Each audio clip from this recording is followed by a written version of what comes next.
So when the 2025 Ioniq 5 was revealed a few weeks ago, we saw that it had a new rear windshield wiper, something that we've all been asking for 2+ years now, and it also gets a bigger battery pack. And we all thought, that's freaking awesome. But unfortunately, not all is puppy dogs and rainbows like we thought. I recently got some insider information from somebody at Hyundai, and they told me that things might not be what they seem. So if you want to find out more, then stay tuned. Hey everybody, it's the Ioniq guy. If this is your first time to the channel, welcome. My name is Corbin. I cover all things Hyundai, Kia, Genesis, EV related. So like I previously mentioned, several weeks ago, we got our first look at the 2025 mid-cycle refresh for the Ioniq 5. It should be going on sale within the coming months here in the United States and elsewhere around the world. It is, however, on sale in Korea right now. So Hyundai updated a ton of stuff on the car, the interior, the exterior styling, the technology, the charging. It's all gotten so much better, and in my opinion, it's almost a nearly perfect car.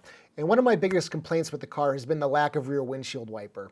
Now, I know it's kind of a contentious topic. Some of you are team wiper, some of you are team no wiper. I kind of fall somewhere in the middle. But Hyundai listened to us and Hyundai added it for 2025. The 2025 Ioniq 5N, which is still yet to go on sale in the United States, has a rear wiper, and that is the first Ioniq 5 to have one. And due to some new chemistry for the battery pack, in the same volume, they are able to increase the battery capacity from 77 kilowatt hours to about 83 or 84 kilowatt hours. I can't remember the exact number off the top of my head, but it is around there. And that would unlock roughly 20-25 miles of range, depending on if you have an all-wheel drive or a rear-wheel drive. So all around fantastic. So I was recently talking with a contact at Hyundai Engineering, and they told me that because of this rear wiper, the aerodynamics of the car have been messed up so much that if they did not add that 7+ kilowatt hours of battery capacity, the range would have likely dropped about 20 miles on the Ioniq 5. And for the all-wheel drive version, that would bring range down to 240 miles, which is certainly on the lower end of this class. So I'll read exactly what they told me.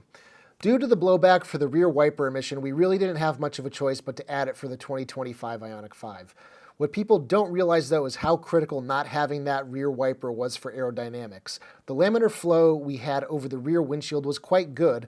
That would be thanks to those slots in the rear spoiler. But with the wiper there is so much added turbulence that the drag on the car has increased so significantly that the extra 7 kilowatt hours in the battery pack basically goes just to make up for that decrease in aerodynamics. Yikes. So I guess you can't have your cake and eat it too with the rear wiper. Who would think that a rear wiper would increase drag that significantly on the car?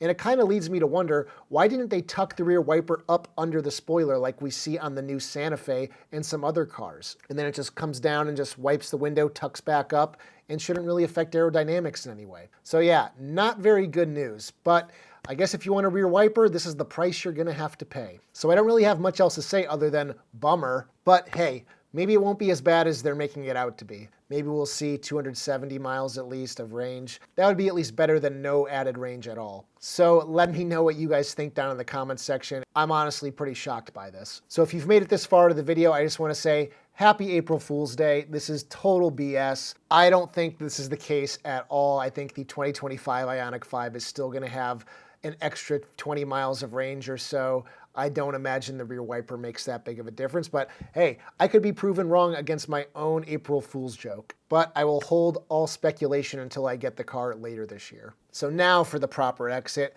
Thanks for watching, guys. If you liked today's video, give it a thumbs up. Subscribe if you haven't already done so. Check out my store, ioniqguy.com, for cool accessories for your Hyundai, Kia, or Genesis EV. Until next April Fool's Day, take care, everybody. Are you a new or existing owner of a Hyundai Ioniq 5? Then check out my store because I got a bunch of cool new stuff to show you. So obviously you got the OG magnetic eyewear holder, but I've also got a new magnet shaped like the Ioniq 5 wheel. Do you like big 40-ounce water bottles or tiny little cans? Well, I've got both. This one shrinks your cup holder, while this one enlarges it. I've also got some for the rear seat. I've also got a keychain that resembles the charging indicator in the charge port, and if you don't even want to see this charge port indicator when you're charging at night, you can go ahead and cover it up with this little guy. These LEDs flash very bright at night, so you might not want people coming over and looking at them, and when you're done, thanks to these two little nubs, you can go ahead and store it right in your charge port. I design and 3D print these all myself, and every single sale goes towards the channel and helping me grow it a little bit more. So you can purchase any of these products from the links in the descriptions. If you're international, please use my Etsy store. If you're in the US, you can go to my website, ioniqguy.com. You can also purchase them right here without leaving YouTube from the store on my channel page. And if you have any custom requests, shoot me a message because I'm always open to trying something new. So I appreciate you checking them out and I hope you like them.